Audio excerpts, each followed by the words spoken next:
So I'm going to start off this video by asking a question. Why am I a Christian?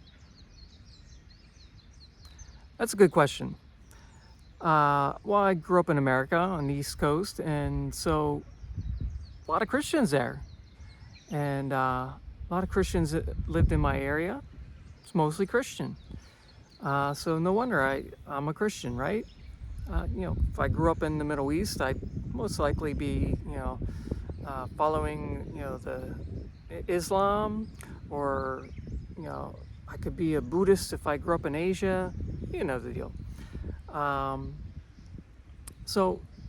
But why did I choose to be a Christian? So, growing up, my dad, he was a fallen away Catholic.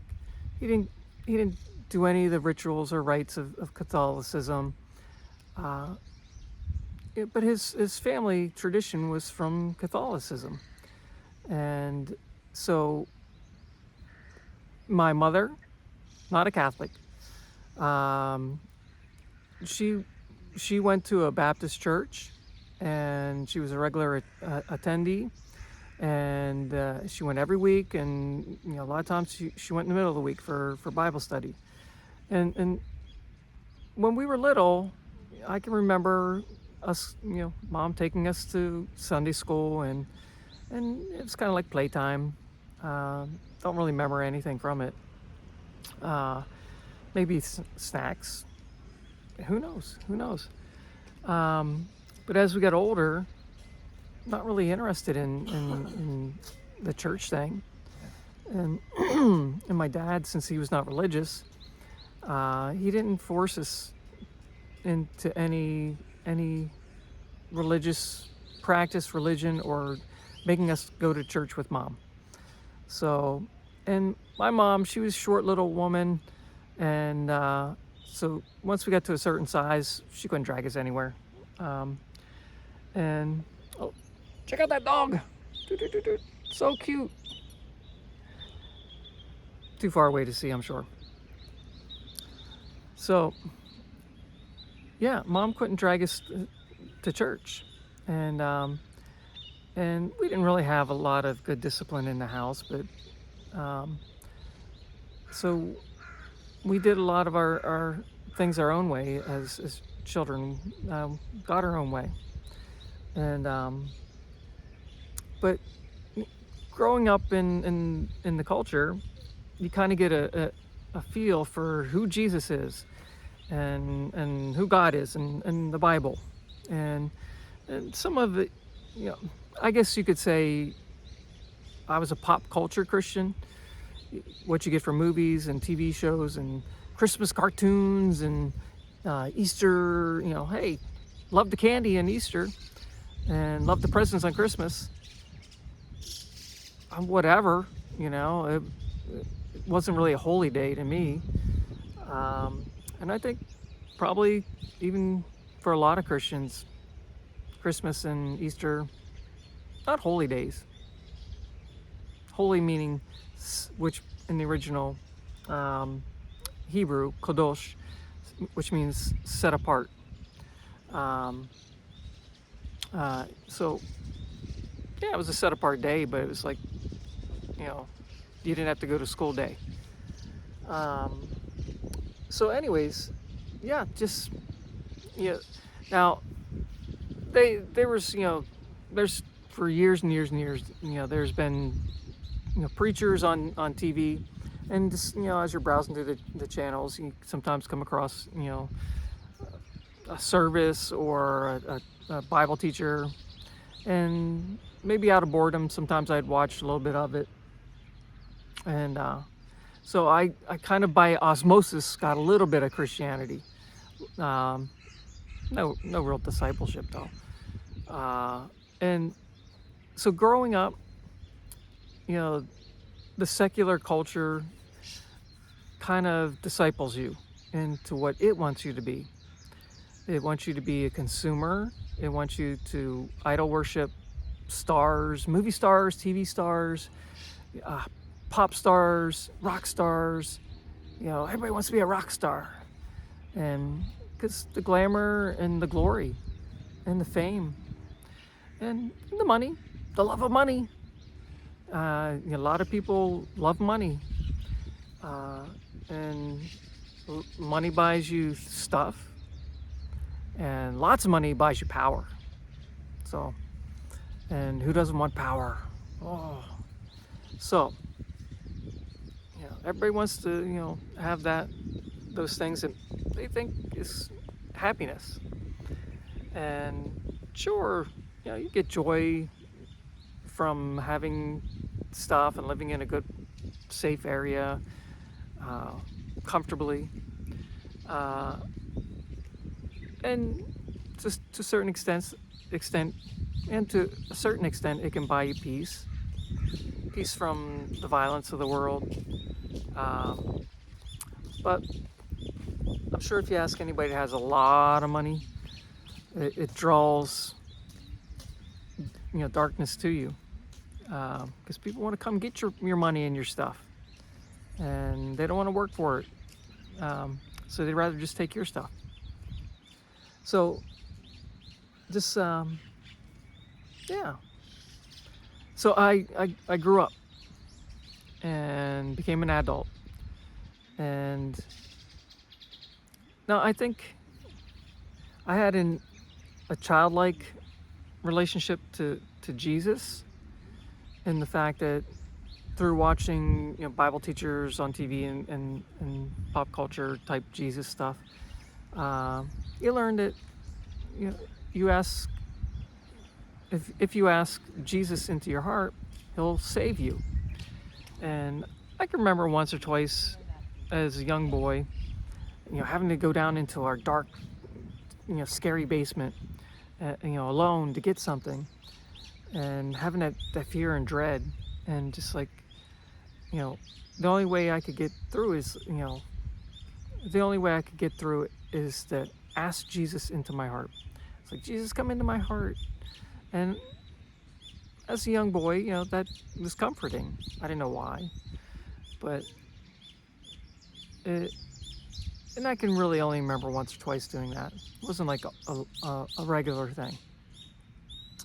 And just experiencing God through my teen years, late teen years, just needing things and sitting down and just praying for him, and not long after getting them.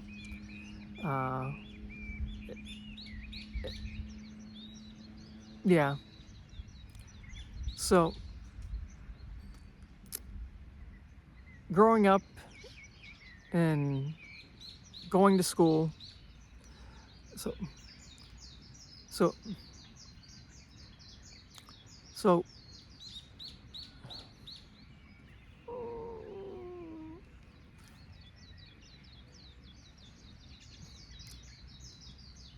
so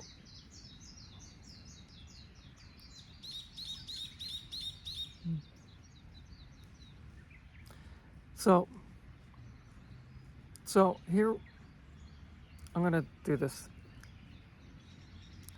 I can remember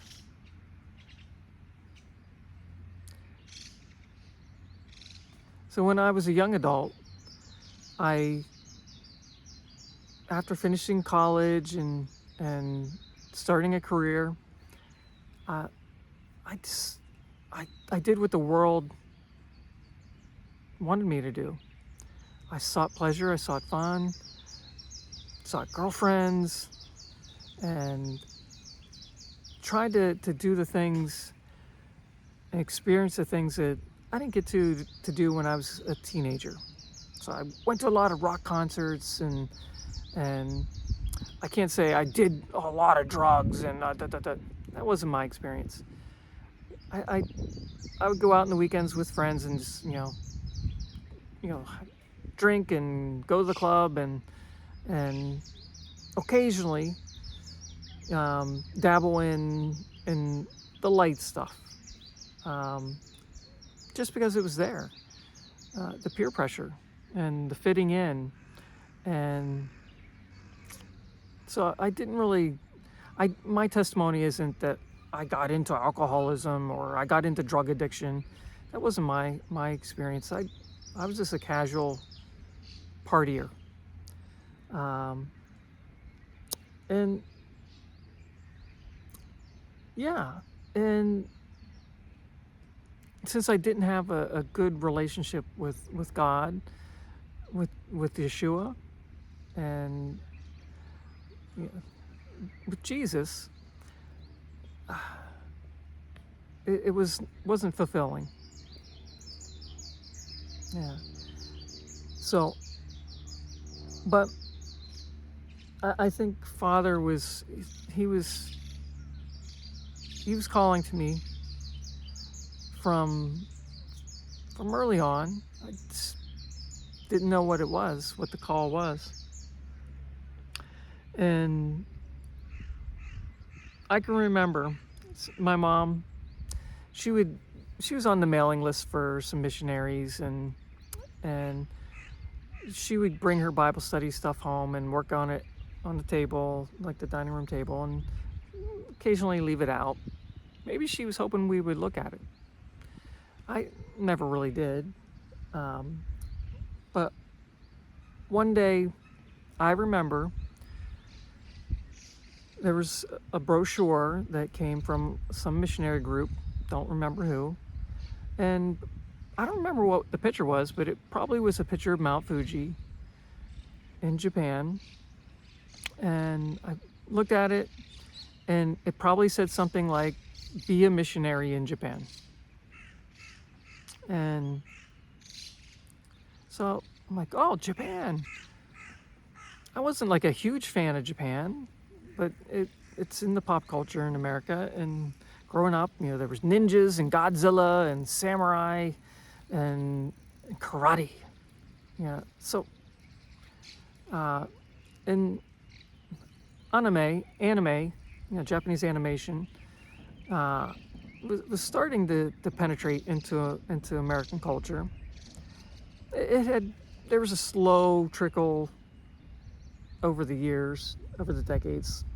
Like on TV, there was some shows that were from Japan that had English dubs on them, and the animation was nice. It was well done and very stylish compared to American animation at the time.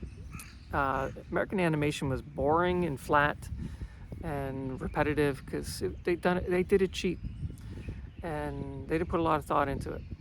It was basically just pump it out quick. As far as television animation, and so,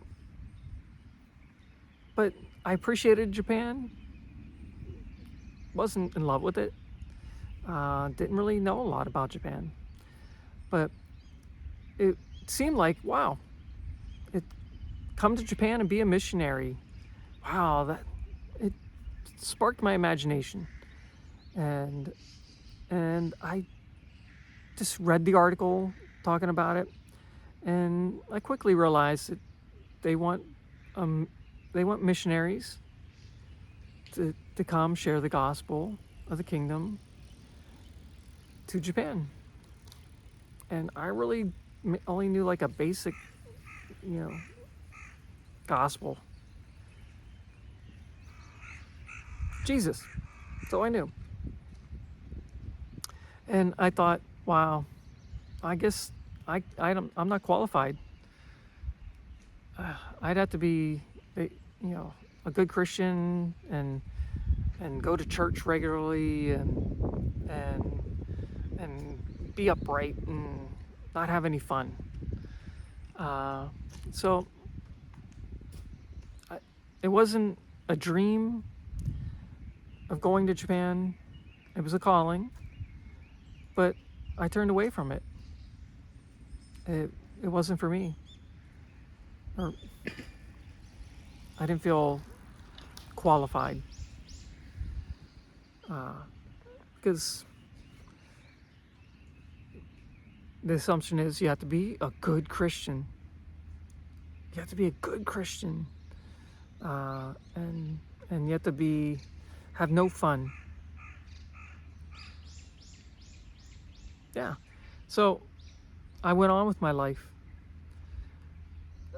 And And it wasn't until,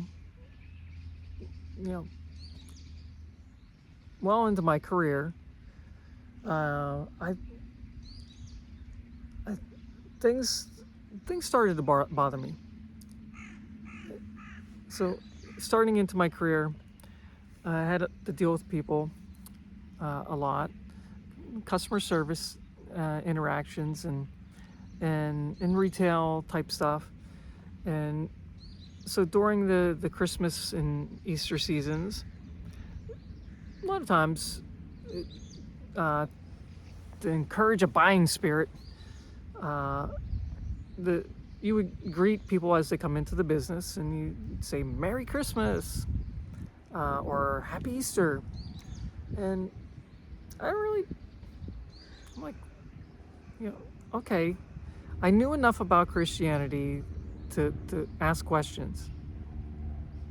And so I had learned that it's taught that Jesus was born on December 25th. And that's just a date picked by the Roman Catholic Church.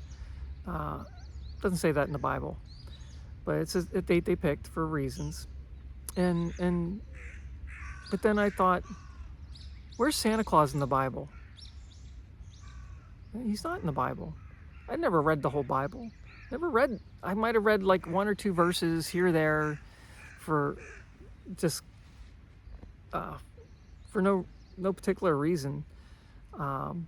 Never read a whole chapter, never read a whole section or a whole page, probably just maybe a verse or two here or there.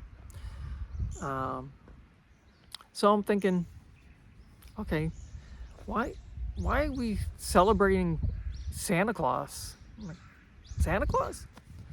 And then you learn that Santa Claus is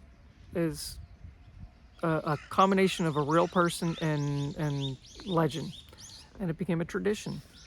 And then through modern culture, it was amplified into commercialism.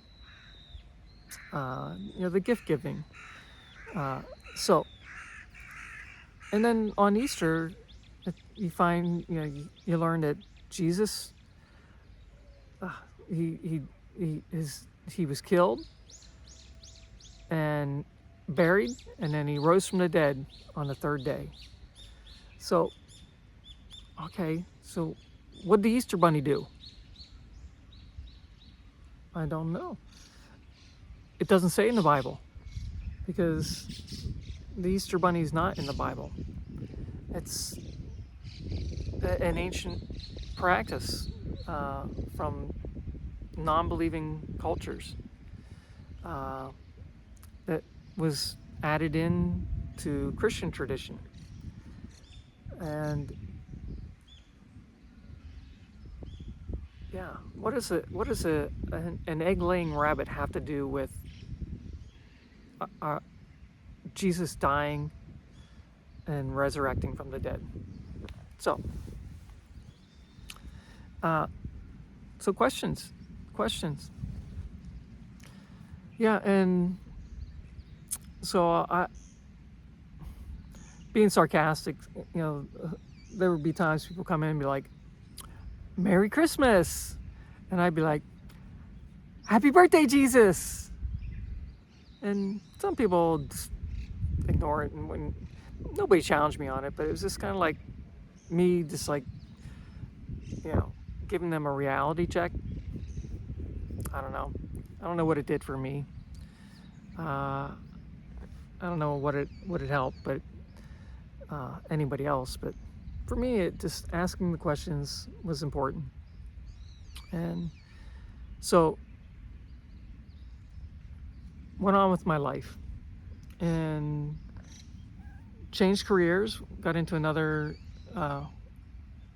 business where I had to go into people's homes and sit and visit with them for a few hours. And I had been in this job for a few years, and went to this couple's house, and just to break the ice, looked around the room for something to talk about, and I saw a little Solomon's Temple model.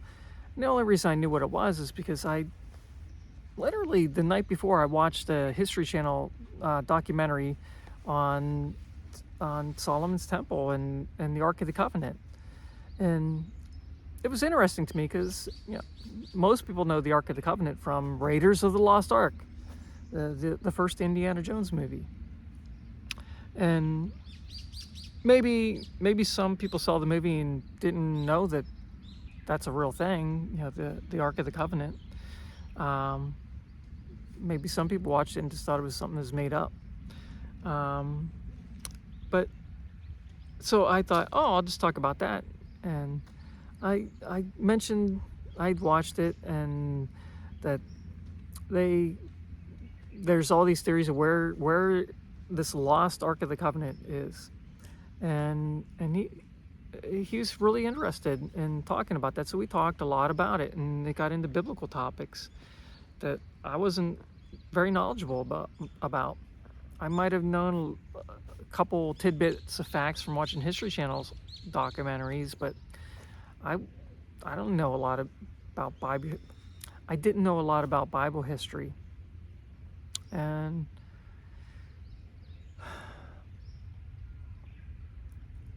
so at the end of the evening, as I was leaving, the gentleman and his wife, they had a stack of DVDs, and they handed it to me. They said, if you like that Ark of the Covenant thing, you should watch these. This talks all about it. And I'm like, okay, I'll take them. Yeah, watch them. And when I got home, I probably just set them on the counter. Not really intending on watching them.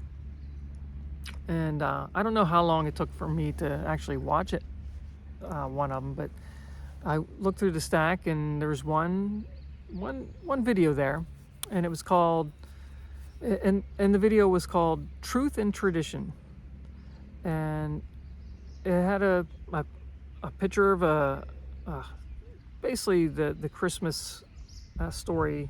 They call them a creche, and it's like a scene of the birth of Jesus. So I thought, that's interesting. I wonder what this says about it. And it was like a short 27-minute video, so it wasn't going to be hard for me to watch it. So I put it in the player and watched it. And there was 2 segments, one on Christmas, one on Easter. And it was answers to the questions I had had for years about what's Santa Claus have to do with Christmas? What's the Easter Bunny have to do with Easter? And I'll put the link right there. And I'll put the link. Put it back there. And I'll put the link. And I'll put the link right down there to that video. It's online. You can watch it for free. It's on YouTube. And if you want to know what Santa Claus has to do with Christmas and what the Easter Bunny has to do with Easter, the answer's right there. It's pretty simple. And I'll let you watch it. So it was like a light bulb went off, and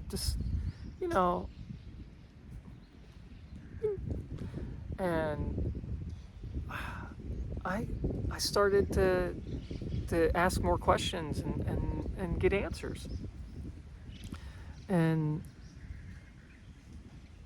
I watched more of those videos, and they were interesting to me because I like history type stuff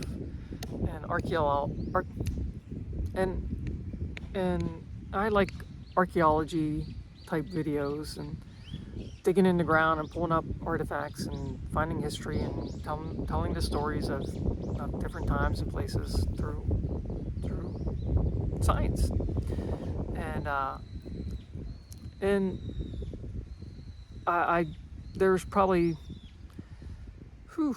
So the stack of videos had like multi-disc sets.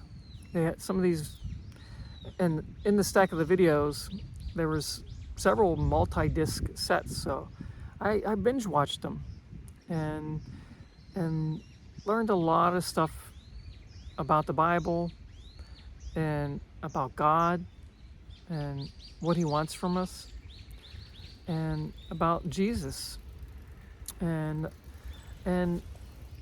not solely from a Christian perspective, but from uh, uh, from a basis of what the disciples that followed Yeshua, that followed Jesus, what they taught their disciples, without all the traditions added on that have nothing to do with the Bible, have nothing to do with God. They're really contrary. And people will fight you on Christmas and fight you on Easter because they have good memories of it, and they'll tell you that's all that. That's not what it means to me. We do it to honor God in this way. Never mind that He said don't do it. Don't do it your way. Do it His way. And not to add or diminish from His word. But it's obvious that most Christians don't read their Bible, or they'll pick sections of it and don't read big sections of it. Are you offended? Don't be offended.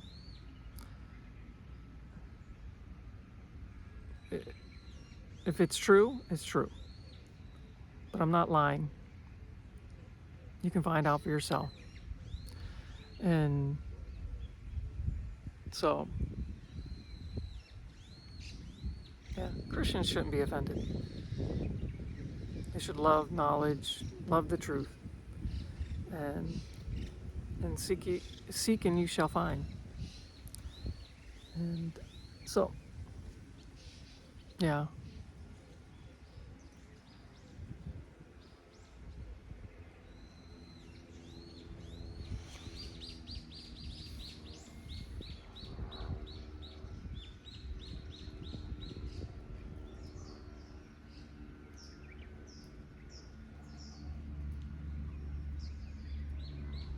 Okay.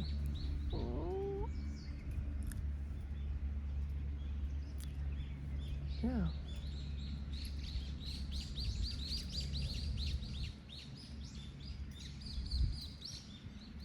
So, I didn't instantly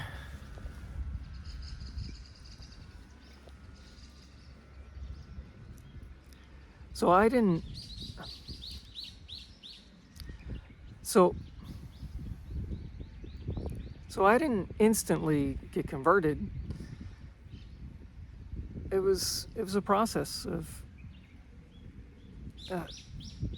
being educated, being taught, and so since I was doing this through study, I absorbed a lot of what I could, what was available in those DVDs, and what was available on YouTube at the time. And the Holy Spirit works, and the Holy Spirit worked on me, was convicting me in a gradual process, and in a growing process, from a seed put in the ground to sprouting, to breaking through, to reach out to the sun, and just growing and growing and growing and growing. Yeah, and you're never done growing. So I bought a Bible, and I bought a study Bible just because I wanted to study it. And I recommend that. Get the margin, chapter links where you can kind of see where something in the New Testament refers to something in the Old Testament, and you can cross-reference. And something with a good, and now you can do it with apps, but a good, concordance, so you can kind of see what the words mean in Greek and in Hebrew, and sometimes that helps give you a better understanding of what was said in certain passages, based on what the words mean. And so,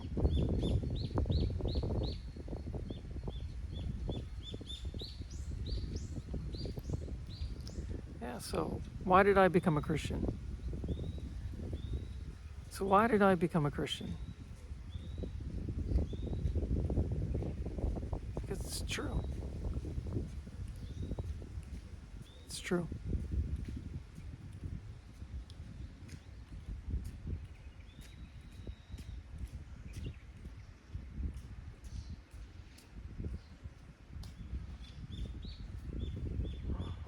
I wanted to get it. Okay, it's time to go to work. So why did I?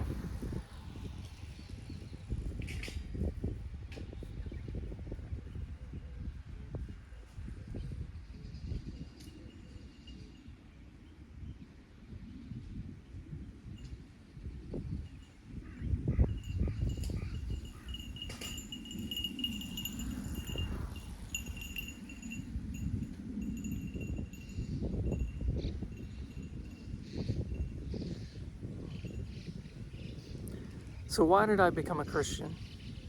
Let's do that. So why did I become a Christian?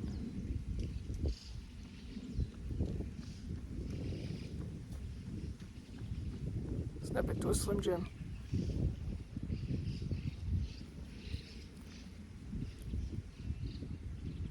So why did I become a Christian? Because it's true.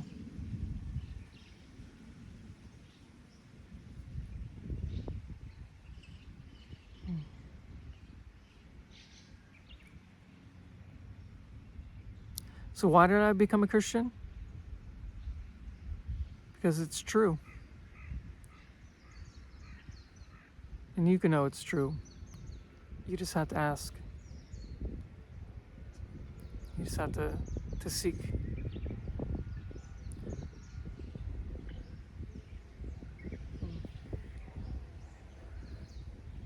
So why did I become a Christian? So why did I become a Christian? That's a good question. Because God showed me the truth.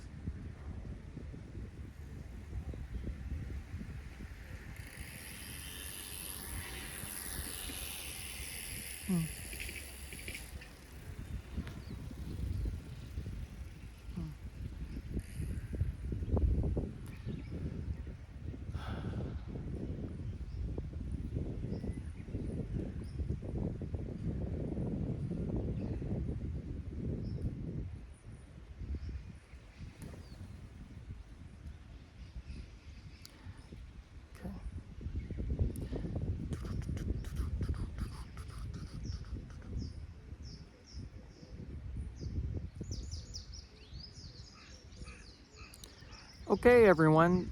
Thank you for watching. Make sure you hit the subscribe button. Leave a comment. Tell me your story. Tell me what you think. And I hope this was encouraging to you. And God loves you.